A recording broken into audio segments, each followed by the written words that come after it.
Bonjour. Le Christ est ressuscité. Il est vraiment ressuscité. Alors, nous avons célébré donc dimanche dernier la belle fête de l'Ascension, qui est la première d'une série de 6 grandes fêtes chrétiennes qui marquent le début de l'été, à la fin du printemps, le début de l'été. Donc, 4 dimanches de suite, nous avons l'Ascension, dimanche prochain la Pentecôte, ensuite la Trinité et ensuite la fête Dieu, qu'on appelle maintenant fête du corps et du sang du Christ. Et ensuite, le vendredi suivant, ce sera la fête du Sacré-Cœur. Et cette année, ça arrive vraiment à la suite. Donc, le 24 juin, évidemment, la nativité de Saint-Jean-Baptiste, patron spécial des Canadiens français. Et donc, 6 belles grandes fêtes où on a l'occasion de se plonger dans notre foi et vraisemblablement, donc, on aura l'occasion de célébrer au moins quelques-unes de ces grandes fêtes avec un peu plus de personnes à l'Église, si on se fie à ce que M. Legault nous a dit hier. Je vous en dirai quelques mots tout à l'heure, mais avant, je reviens un petit peu sur la fête de l'Ascension.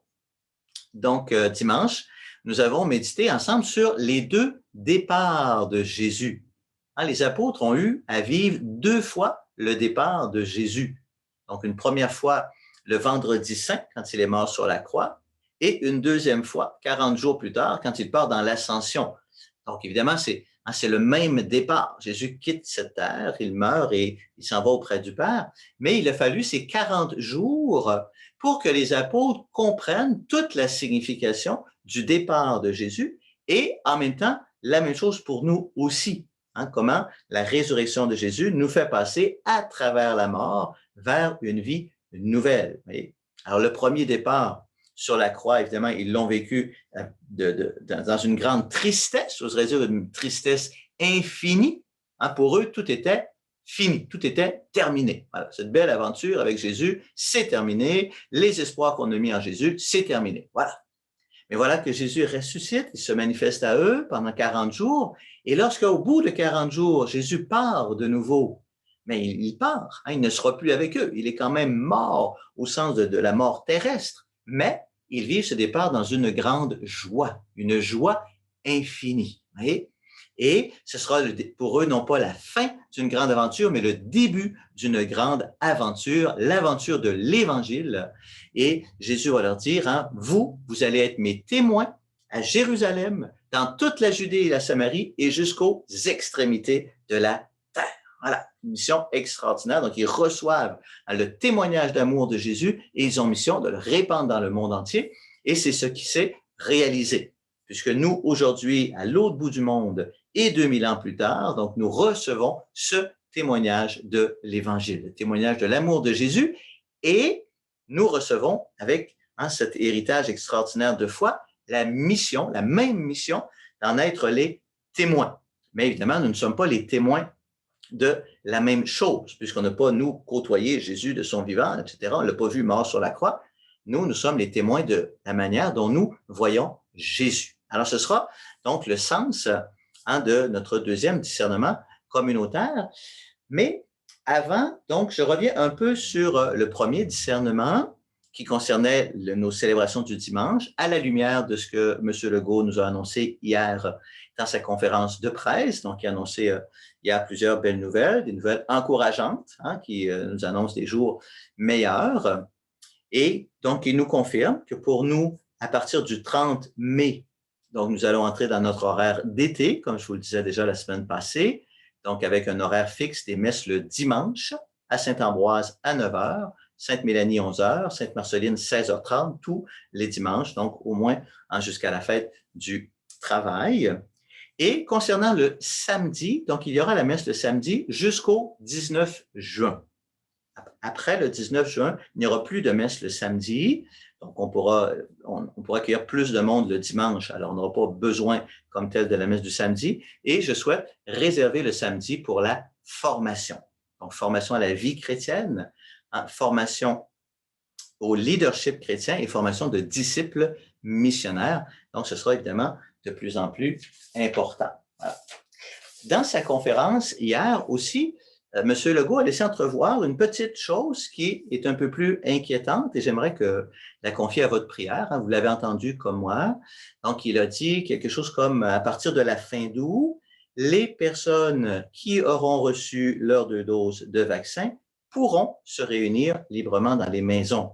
Et, bon, on entend une bonne nouvelle d'un côté, mais en même temps, ça fait naître une grande inquiétude. Quand il dit les personnes qui auront reçu leurs 2 doses de vaccin, il est en train de laisser entendre qu'il serait possible que le gouvernement institue une discrimination fondée sur le vaccin. Hein, qu'il y aurait 2 classes de Québécois. Les Québécois qui ont reçu le vaccin auraient des droits. Les Québécois qui n'auraient pas reçu le vaccin n'auraient pas les mêmes droits. Donc, évidemment, c'est impensable, c'est abominable. On ne peut pas se permettre cela. Hein, ça fait des années qu'on lutte contre la discrimination. Alors, ce serait une régression sociale épouvantable hein, que d'instituer par décret une discrimination comme celle-là. Alors, évidemment, donc, je vous invite à prier. Hein, prier pour que cela n'advienne pas, que le gouvernement voit d'autres manières de fonctionner. Et non seulement à prier, mais aussi à agir.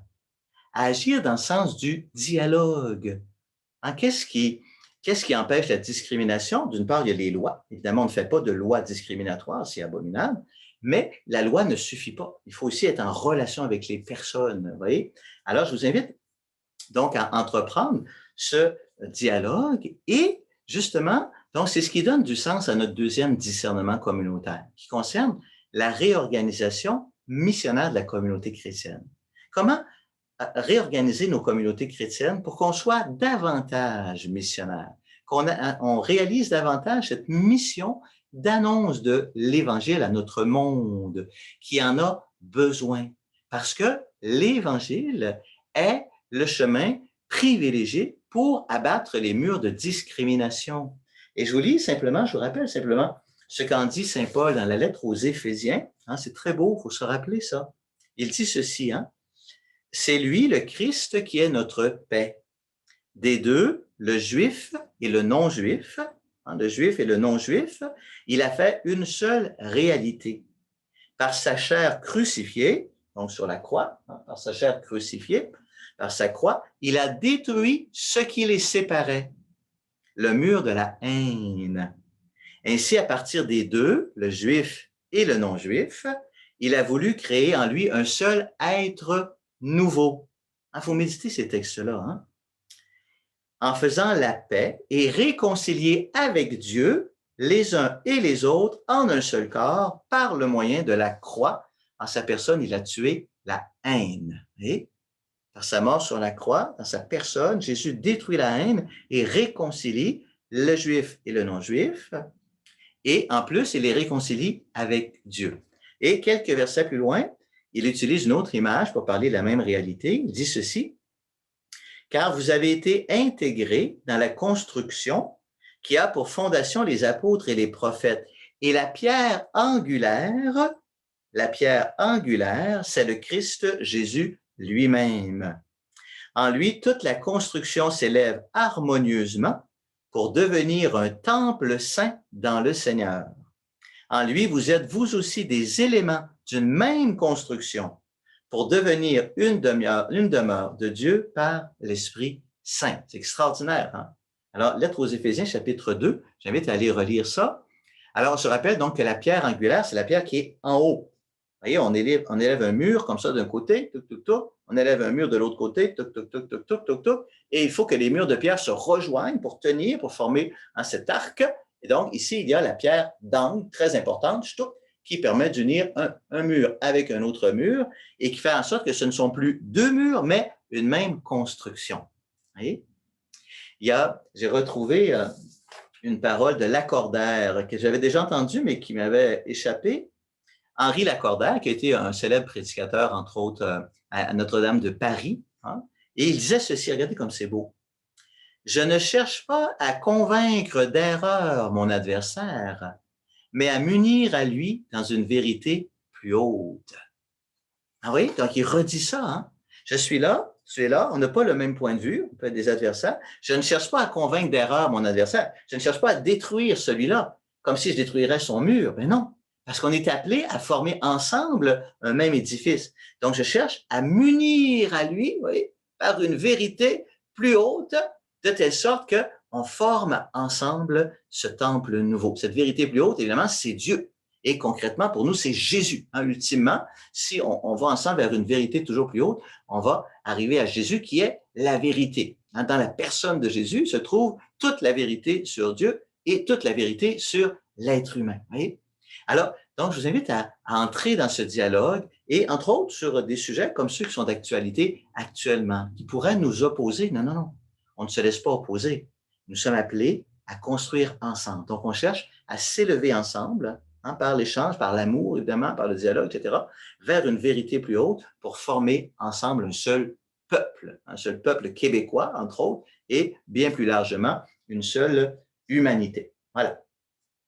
Alors, donc, ce discernement sur la réorganisation missionnaire de nos communautés chrétiennes, donc, il va être centré, je vous l'ai dit déjà, sur l'accueil et aussi sur le témoignage. Alors déjà, hein, je suis présentement en train de recueillir des témoignages. Donc, vous avez Jésus a dit aux apôtres, vous serez mes témoins à Jérusalem et dans le monde entier.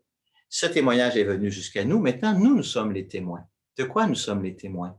Nous sommes les témoins de comment est-ce qu'on voit la présence de Dieu à l'œuvre dans notre monde? Comment Jésus est présent aujourd'hui? Jésus qui a promis, je serai avec vous jusqu'à la fin des temps. Comment Jésus, aujourd'hui dans notre monde, est artisan d'unité? Comment Jésus nous guérit? Comment Jésus purifie notre intelligence, notre cœur? Comment Jésus nous conduit vers un bonheur toujours plus grand? Comment Jésus nous apporte de l'espérance, etc. Donc, le témoignage, c'est hein, comment est-ce que Jésus est entré dans ma vie? Pourquoi j'ai continué à m'attacher à Jésus, à sa parole, à son évangile? Et aujourd'hui, qu'est-ce que j'ai le goût de partager aux autres de l'amour de Jésus? Et ensuite, en lien avec la communauté chrétienne. Hein, comment j'ai joint une communauté chrétienne? Comment la communauté chrétienne m'a aidé à cheminer dans la foi, dans ma vie?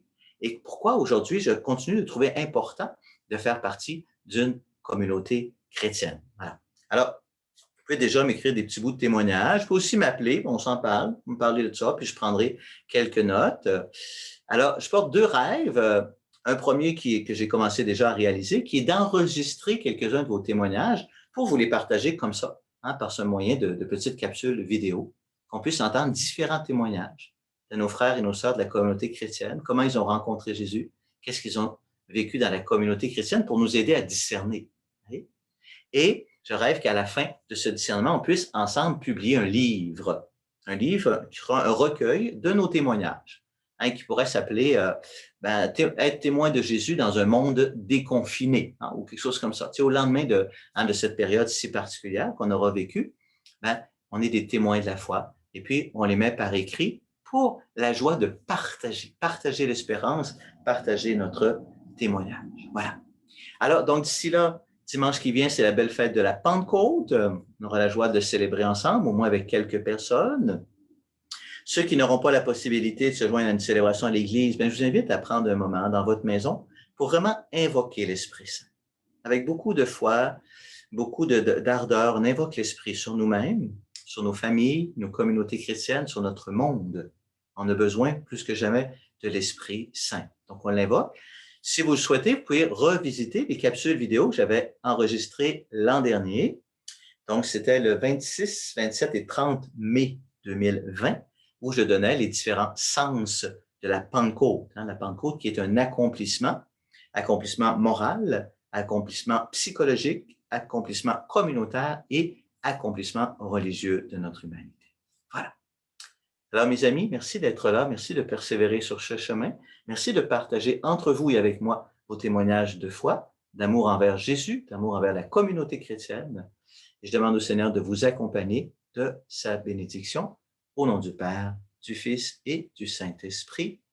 Amen. Veni Creator Spiritus, Veni Creator Spiritus, Veni Creator Spiritus.